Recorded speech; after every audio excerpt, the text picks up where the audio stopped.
In 2019, 29-year-old Irene Gakwa made a big move.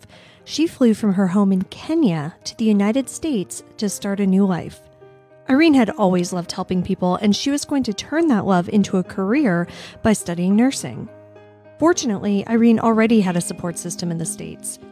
Her two brothers, Chris and Kennedy, lived in Boise, Idaho, and she was going to join them. Everything was going according to plan, and Irene even fell in love. But her family alleges that her boyfriend was no Prince Charming. They say that he was controlling and working to isolate Irene from her family. On February 24th, 2022, Irene had a video call with her parents. She hasn't been seen since.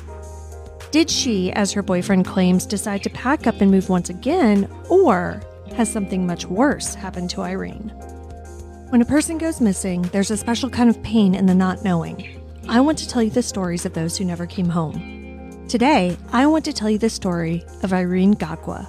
I'm Kona Gallagher. And I'm Ethan Flick. And this is And Then They Were Gone.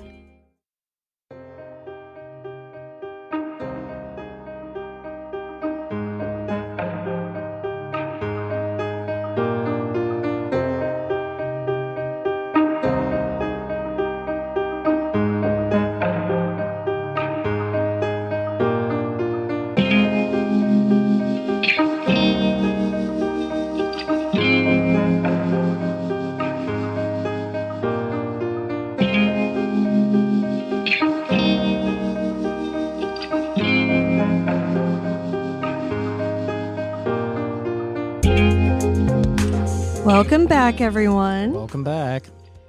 Thank you for joining us once again and, joining us because, as you can hear, Ethan is back. At least for this week. Okay, well, don't start saying stuff like that. So, yes, you're back, we're ready to go, right? Yes. All right, everything's good. We don't really have a ton of announcements or anything. We're just going to get right into the story. Okay, let's do it. Okay.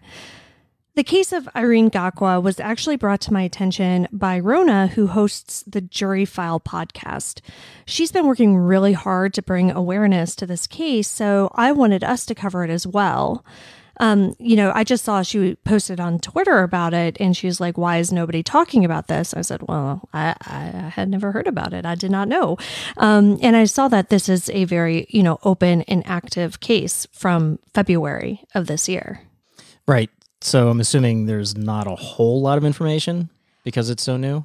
Well, yes. I mean, that would be a fair assumption, but there's actually been a lot going on in this case. So I do have more to talk about than I think I even realized when I agreed to cover this. Enough that we're making a full episode about it. It is important because, and I'll talk about this a little bit more, but Irene is a Black woman, right? And we have covered the cases of Black women on this podcast a lot. And in every single one, we pretty much, and I think without fail, talk about how terrible the police investigation is into it. However, I am not saying that with this case.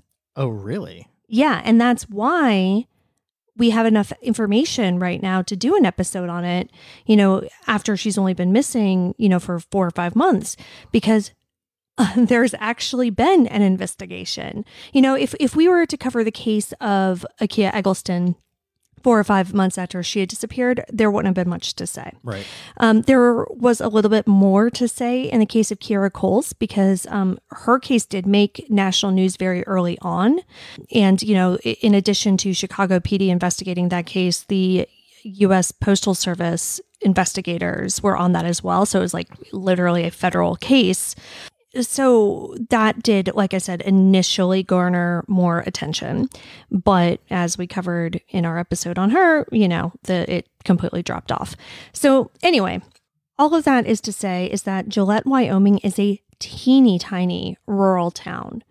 And so clearly things like this do not happen very often, unlike Baltimore or Chicago, right? Much larger populations. Sure. Things like that. So yeah. I don't know if that's why or what the deal is, but they have jumped on this case and have put resources toward it.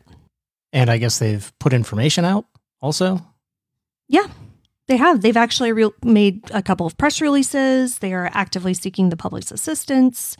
Wow. I know. Okay. I know. I'm eager. Yeah. So let's get to the story of Irene Gakwa. Irene Wiramu Gakwa was born in Nairobi, Kenya to Francis and Joyce Gakwa. She's the youngest of 3 children, and she has 2 older brothers, Kennedy and Chris. The Gakwa family has always been tight-knit and really supportive of each other. And it's this support that also allows them to be independent. All 3 of the siblings have always been very independent people, especially Irene. Like, not only would she go out and strike out on her own, but she was a little bit introverted as well. So she did a lot of things on her own in general. You know, she wasn't one of those people who had like a million friends. She would have like 3 to 5 close friends and then, you know, be friendly with people at work or school or whatever. Irene's older brothers decided to make new lives for themselves in the United States. So her oldest brother, Kennedy, went there first to attend college in Boise, which was not clear to me at first. I was like, how on earth did these people end up in Boise? Right. Yeah. Who dreams of coming to the U.S. and settling in Boise, Idaho? I know. And we're being rude because neither one of us has ever been to Boise, Idaho. That's and very I'm sure true. it's like an extremely lovely place. Probably. But it just seemed a little random from Kenya, you know? Right. So in any case, the 3 siblings are all about 5 years apart. So Kennedy came first, attended college, enjoyed it, decided to stay. Then Chris followed him, attended college, enjoyed it, decided to stay. Irene, however, didn't immediately follow suit. She decided to stay in Kenya and attend college there. So she did her college in Kenya and lived with her parents and worked in the tourism industry.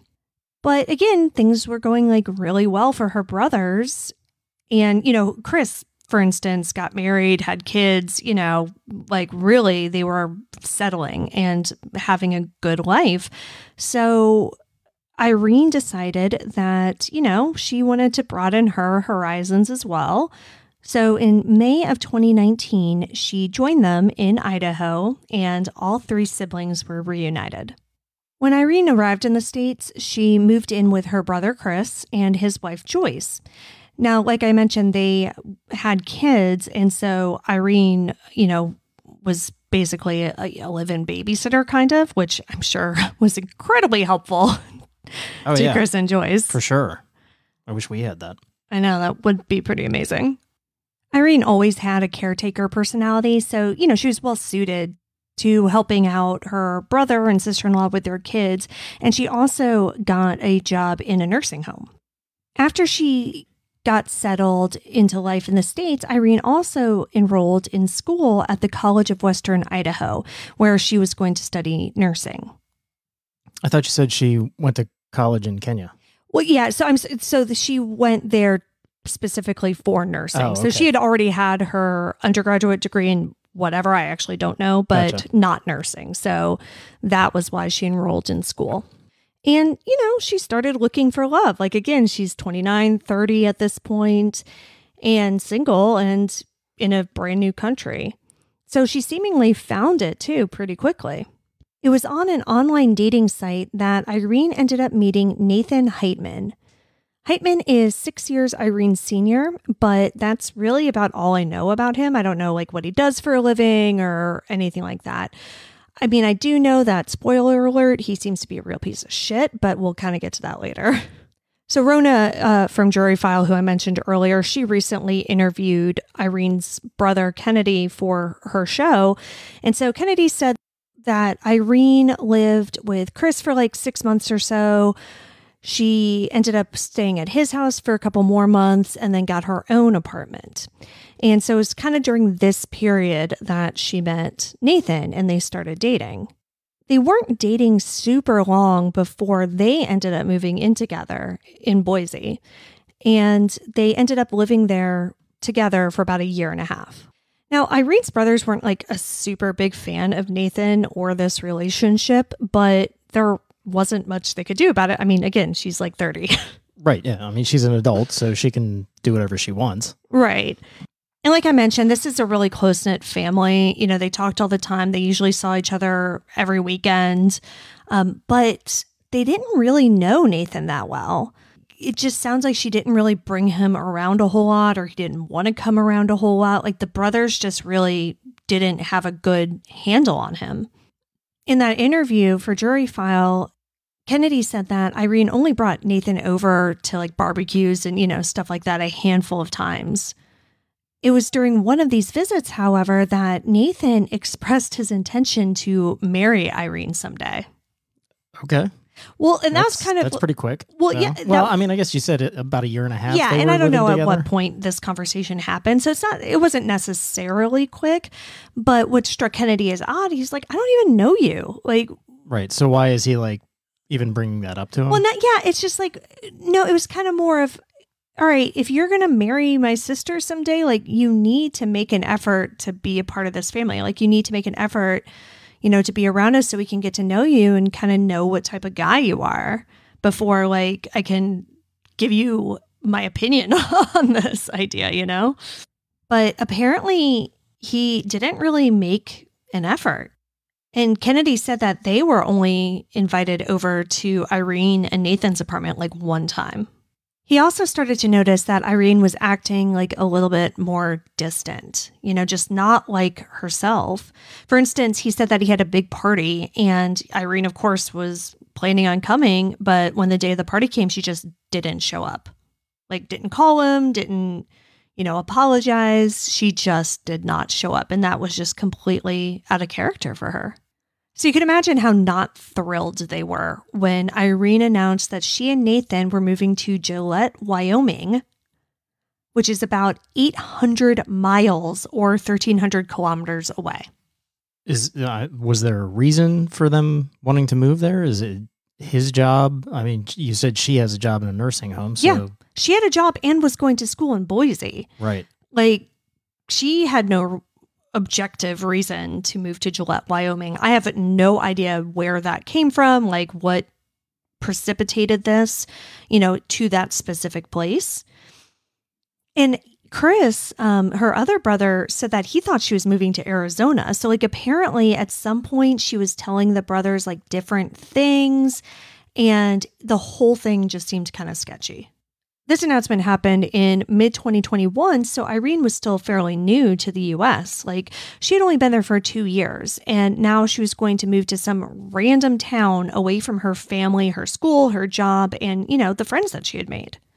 And this made simply no sense to her family. Again, it's like one thing to leave Kenya and go to school in Boise. Like, they're used to making big decisions and making big trips, but, like, they just didn't get it, To me, just from the initial sound of everything, it sounds to me like Nathan is exhibiting behaviors of controlling, isolating her from her family, and then planning this trip, or this move, I should say, to completely isolate her and control her. Bingo. Yeah, that's exactly what her brothers thought. Yeah, they believed that the distance was the point, basically. But, despite their concerns, Irene moved with Nathan to Wyoming in July of 2021. Oh, so she did go. She went. And it was Wyoming, not Arizona. Right. Yeah, there's only one news article where Chris said something about Arizona, and I don't know what that was and at what point she had said that. But I mean, Arizona, again, also very far away. Right. Yeah. Yeah. And obviously the purpose of that is to completely isolate her from her family. Yeah. Shouldn't say that. We don't know if that was the purpose, but it certainly seems that way. Seems that way. Yes. So Irene made the move and tried to make that and the relationship work. She enrolled in nursing school in Wyoming and got a new job. Now, at some point too, and I don't know if it was before or after the move, because the timeline's a little unclear, they got engaged. And most of these news articles refer to him as her fiance. So on the surface, everything does seem to be going well, right? Because she re-enrolled in school. She got a job. They're engaged. Like, this just seems like as weird as it may be, like taking the next steps in your life. However, again, according to her family, not everything was as rosy as it should have been. After the move, Irene started communicating less frequently with her brothers. And again, they believe that this was because of Nathan and his controlling ways. She was still talking to them, but it was different after she left.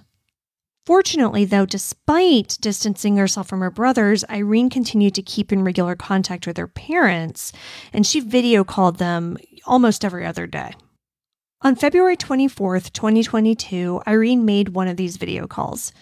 Now, by this time, the cracks in her relationship with Nathan were beginning to show.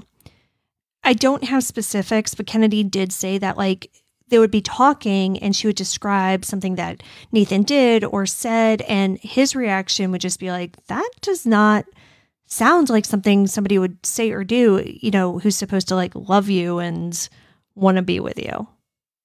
So again, it wasn't just picking up and moving. There were specific things that Irene brought up that he definitely saw as red flags. Despite re-enrolling in college and everything and, making those moves, she also was having trouble adjusting to life in Gillette itself. As I mentioned earlier, it's an extremely rural town, which is not what she was used to at all, because Boise is a city. Right. Nairobi is a city.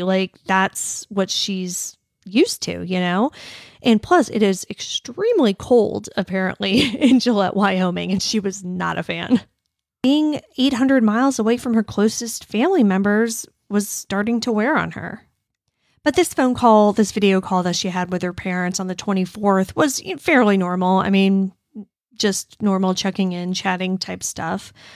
But a few days go by and there's not another call from her. So her parents are texting her to just check in and see what's going on. And they didn't get a response right away. So they, again, didn't think that was incredibly weird, even though she did, like I say, video call them often. She was also working full-time and going to school. They understood that she was busy. So she did eventually text them back and said just basically that, right? That she was busy and she'd call on the weekend, just kind of saying, hey, it's all right. Don't worry about it. Sorry. I'll call you when I can. And when was the text? So I don't have the exact dates of those texts. Okay. But it's the week or so after this video call, February 24th, the last week of February and the first few days of March. Okay. So at one point, she also texted them and was like, hey, sorry, my phone fell in the water and the microphone is broken, so I can't call, but I'm going to get a new phone. And so once I get my new phone, I'll definitely call you guys. Okay. Oddly specific. Right. But, you have to give a reason why you're only texting and not calling. Sure. But of course, that call never came. However, the texts did continue, at least sporadically, but they were strange. In one message to Kennedy, Irene said that she was getting a new phone, so she asked to be taken off of the family plan that she was on with him. All three of the Gakwa siblings, as well as Chris's kids, and, wife and everybody, they were all on the same family plan to save money. And so Kennedy thought it was weird for her to be taken off of that because it would be more expensive, But again, that's just one of those things. It's okay, this woman is in her 30s. If she wants to be taken off of the family plan, she can be taken off of the family plan. Yeah, of course. It's a pattern of behavior that's showing, and of course, we're looking at it in hindsight because she's missing. Exactly. So I'm sure going through it, it's all of these little things seem odd, but they're not adding up to a giant red flag. Oh my God, something terrible is about to happen. Exactly. Nobody's panicking or anything like that. They just think that Irene's acting a little weird. But things continue to get weirder. Her parents continued to call and text and check in and ask when they could, have another video call, but Irene, again, would just kind of brush them off. Then on March 3rd, she sent a message, and I'm not clear if, I believe it was either just to her parents or to her parents and the brothers, because they had a group chat too. But in any case, she sent this message saying that she was going to move to Texas. Okay. Yeah, the message was I don't like Gillette. It's cold. I'm going to move to Texas. like with Nathan, or it doesn't, nothing I've read specifies whether she said she was moving with Nathan or just on her own. That's just so random. Like, why, if things are going bad between her and Nathan, then you would assume that she would move back to Idaho to be with her brothers. Yeah. Like, what? And, she's still in school. Mm-hmm. She has a job. Mm-hmm. So, I just, that's very, very random. Well, yeah, and that's what they thought too. They're like, what? Texas? But what was even more confusing and suspicious to them was that this message was written in English. Now, Irene, of course, spoke English fluently, but when she messaged her parents, she always messaged them in Swahili, which is their native language. Mm-hmm. So it was very weird that she was writing this message to her parents. And again, her brothers might have been on this, I'm not sure.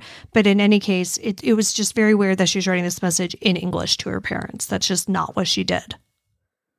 So again, hindsight, huge red flags. Well, that one wasn't even so much hindsight. Like that at the time, March 3rd, when they got that text, they're like, okay, wait, no, something is wrong. Like they didn't know what was wrong, but there was something's wrong. And so that's when everybody kind of got together, like the siblings and the parents, and they're like, okay, what's going on with Irene? Like, have you guys seen her? Have you guys talked to her? Like, and they started to compare notes. And what they found was that, nobody had seen her. And by seen, I mean, on video. Right. Or spoken to her. Since the 24th. Exactly. They had just been getting these like sporadic, weird texts. So then they're concerned. And they're starting to think that something might be wrong, though they don't really know what. So the brothers end up calling the Gillette Police Department, and they're like, hey, listen, we live in Boise. Our sister lives there. Like, we haven't heard from her. We can't get in touch with her. Can you go and do a welfare check? And so the Gillette police agree. Police went to the home that Irene shared with Nathan, but they did not find Irene. What they did get was quite a story from Nathan. Okay, let's hear it.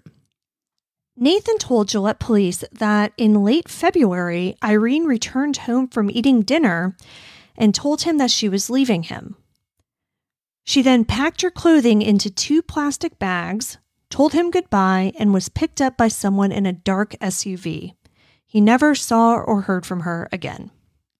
Okay, assuming that's true. Sure. Which, I get that Nathan was not close or even really knew her brothers all that well, but right. You would think that your fiance just up and left, there'd be some sort of panic, like what the hell's going on? Maybe reach out to one of the brothers and say, hey, this is what's happening. Like your sister's off on her own. You know what I mean? Yeah. And that's assuming this story, which is complete bullshit, is true. Right. And that's exactly what her brothers thought. They're like, what the hell? Like pick up the phone. Like, what are you talking about? Like, why would you not reach out to us? Like, that makes no sense whatsoever. Right. And because, again, he said this happened at the end of February. It's like March 4th at this point. He's just like, well, shit. You win some, you lose some. Like, what? Guess I'll just hang out in my place and not talk to anybody about this. Yeah. And I don't know what significance this has or if it does have any significance at all, but it extremely bothers me that he said that she packed her clothes into 2 plastic bags. Yeah.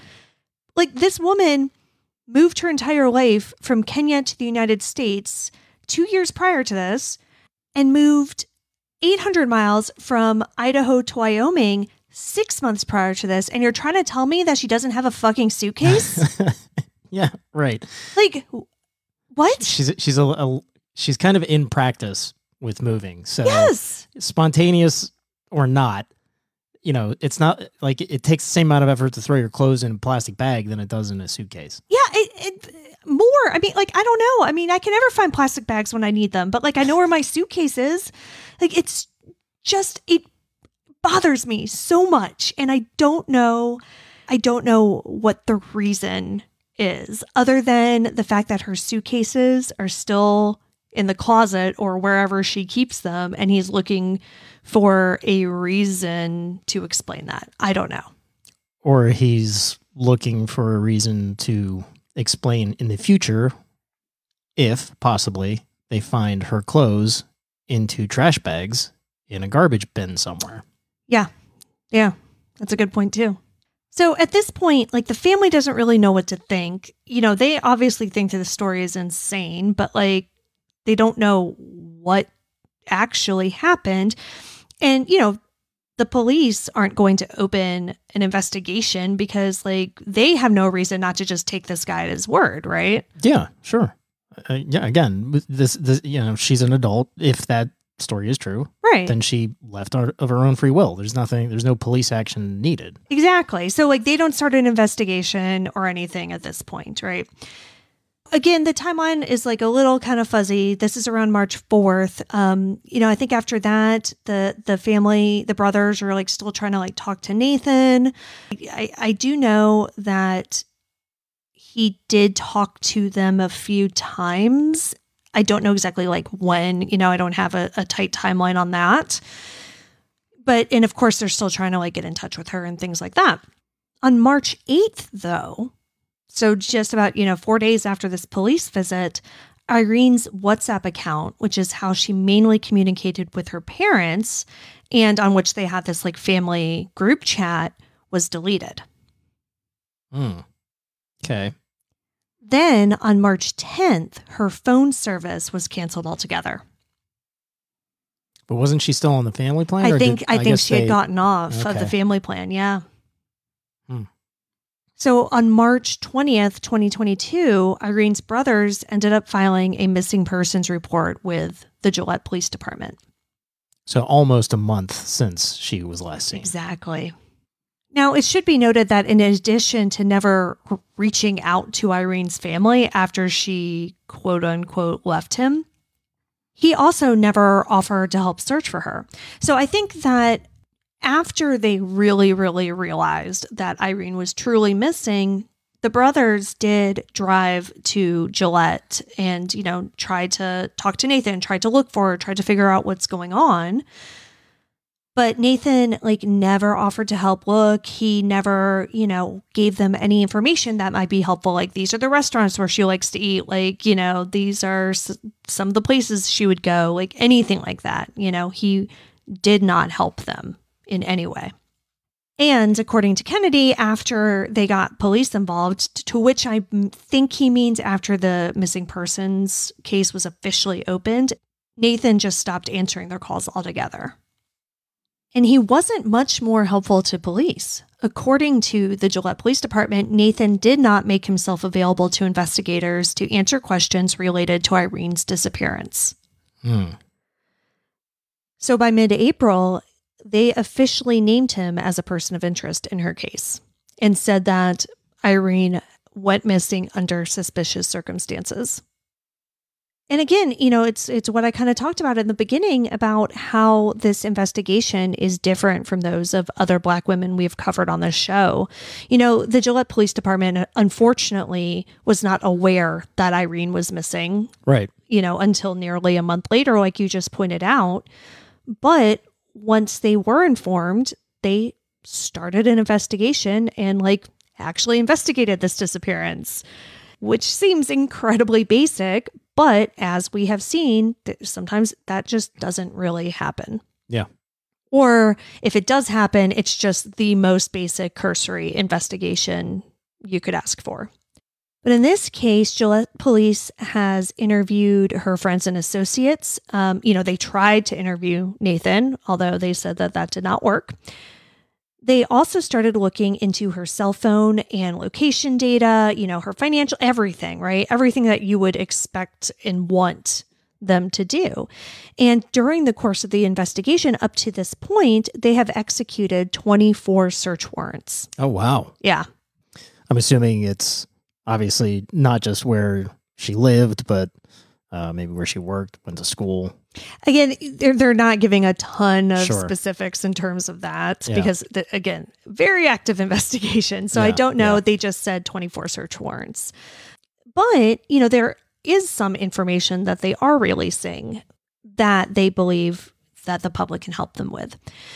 Through this investigation, they have identified several disturbing leads. One of which is that on February 24th, which is the same day that Irene was last seen on that video call, Nate Heitman bought a 55-gallon drum. Is he making like a rain? Oh, like a rain rain barrel. I don't know. But neighbors reported that the next day, the 25th, they saw him burning something in his backyard. Not good. No. They also found that contrary to, her text saying that she was moving to Texas or Nate's story that he left her at the end of February, Irene's phone never left the Gillette area. And they were able to get pings in Gillette up until March 4th. Investigators, of course, also looked into her credit cards and bank statements because, maybe she just left Nathan, but didn't leave Jeanette, or maybe she hung around until March 4th and then went somewhere else. Sure. They needed to figure out what was going on. Mm-hmm. So when they pulled all of these statements, lo and behold, they found that Irene's cards were in fact being used. Shocker, probably by Nate. Well, yeah. That is actually what they found. When police checked the surveillance footage at the locations where her cards were used, they did not see Irene. They saw Nathan. Mm-hmm.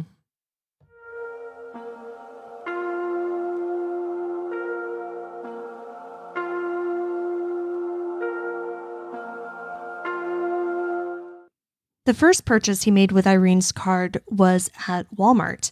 There, he bought a shovel, a pair of pants, and a pair of boots.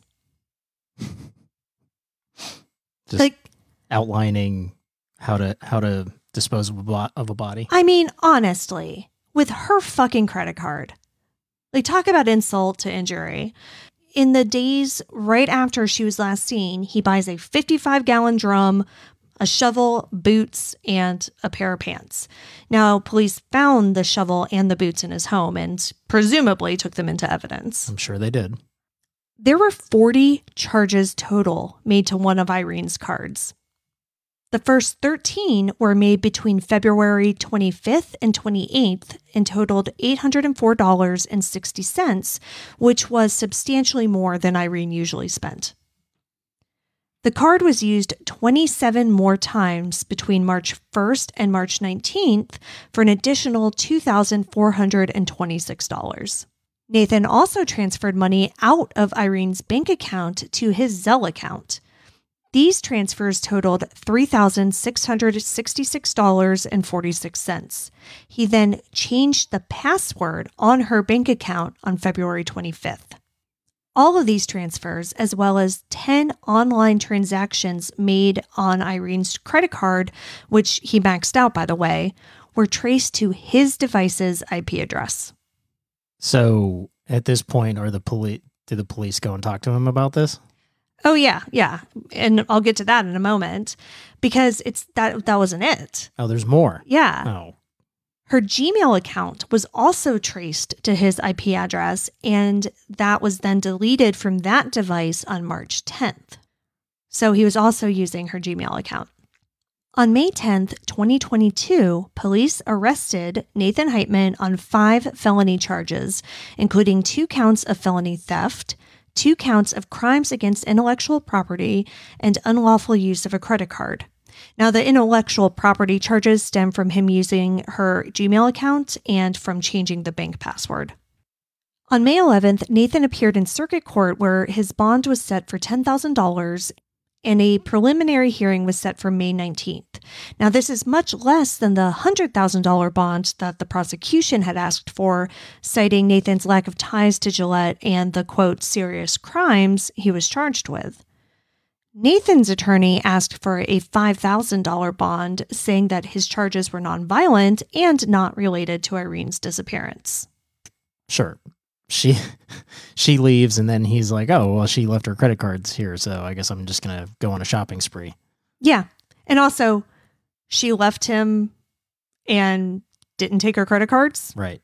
And doesn't need any of her money. Right. Yeah. Yeah. Just left her bank account untouched until he took all of her money and maxed out her credit card.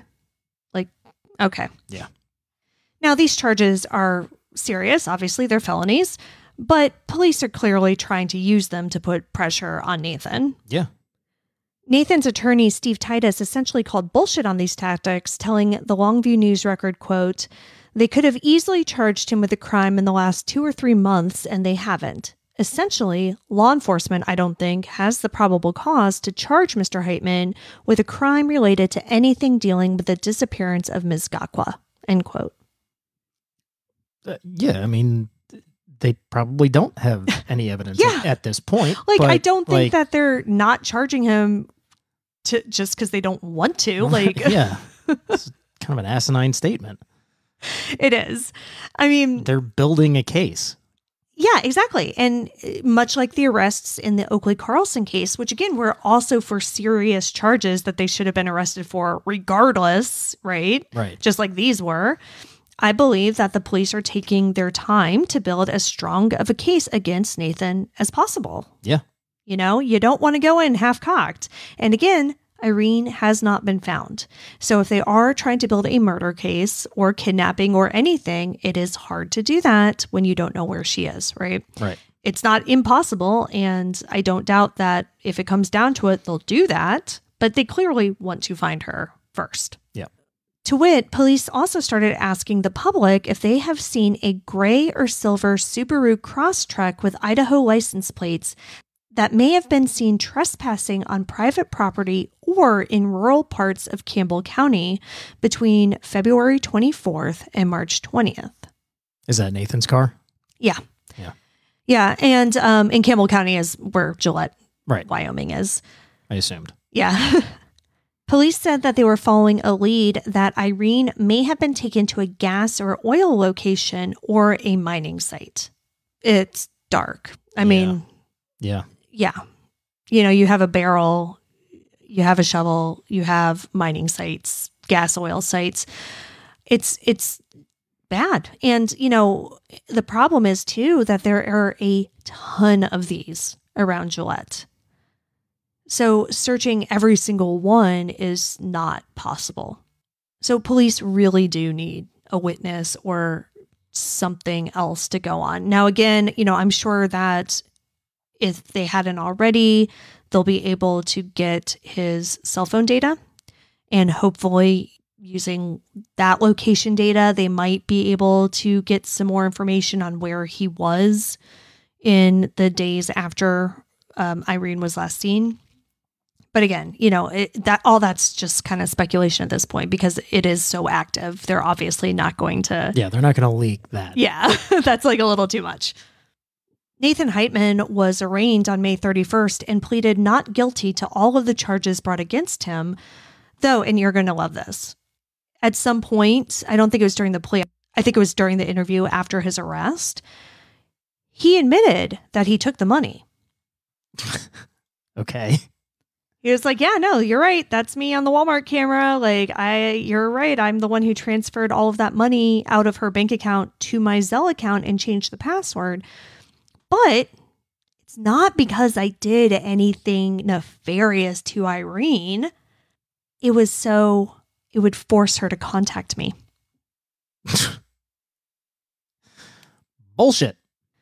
Because that makes much more sense than calling her family and saying, hey, Irene packed up her shit into plastic bags and suddenly left me. I'm really bummed about it. Do you think you could have her call me? Or even calling her phone? Right. I mean, right? One would think. I'm sure the police looked into that, but there probably wasn't any communication between Nate and her. Right. So, yeah. Yeah. Bullshit. Of course. And so honestly, you know, her family, obviously think something bad happened to her. They think it happened very shortly after February 24th. And they think that the majority, if not all of those texts, were not from Irene. The police are officially asking for information between February 24th and March 20th. March 20th is when their investigation officially began. But I think in reality, the timeline of what happened to Irene is much tighter than that. It really does seem like we're really looking at February 24th to like the 26th, maybe, you know, because that's when he made the barrel. That's when he was, right. That's when he bought the shovel. That's when he was burning something in the yard. Like, it seems as though something happened to Irene very soon after that last video call. Right, but they're widening it, specifically the lookout for his car. Right, in those locations, because we don't know if she's dead, if she's in the barrel. We don't know when he moved her.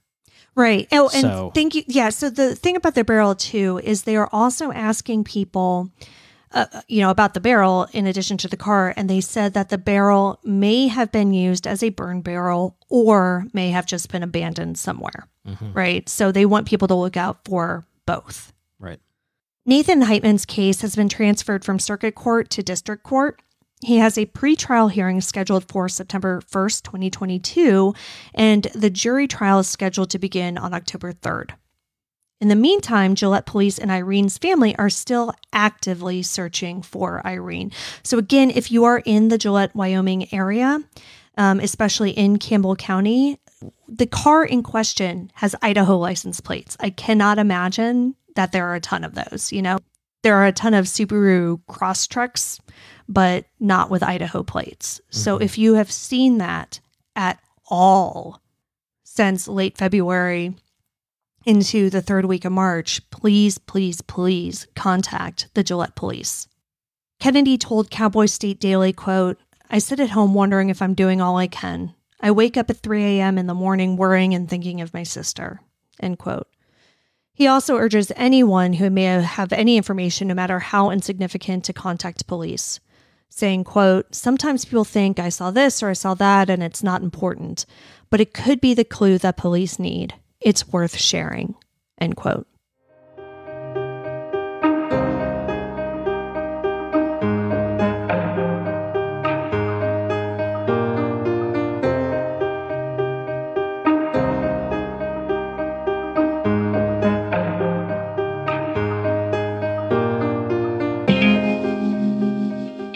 Irene Gakwa has been missing from Gillette, Wyoming since sometime between February 24th and March 20th, 2022.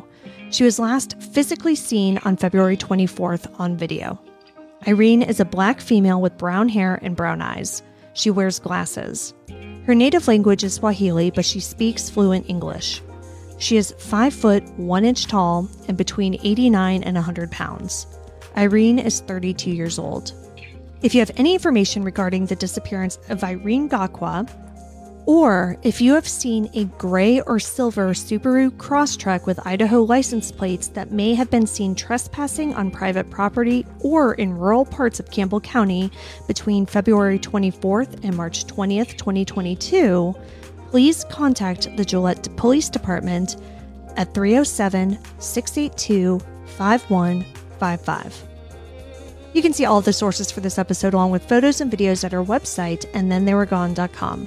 And be sure to follow us on social, and Then They Were Gone Pod on Facebook and at ATTWG Pod on Instagram, TikTok, and Twitter. If you like what we're doing, please subscribe and consider leaving a 5-star review on Apple Podcasts.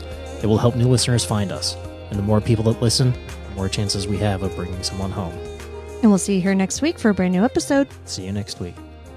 And Then They Were Gone is hosted by Kona Gallagher and Ethan Flick. All research, writing, and editing is done by Kona Gallagher. Theme music is The Stork by Ketsa. Additional music is provided by Kai Engel. And Then They Were Gone is a Little Monster production. Hey, you can do it!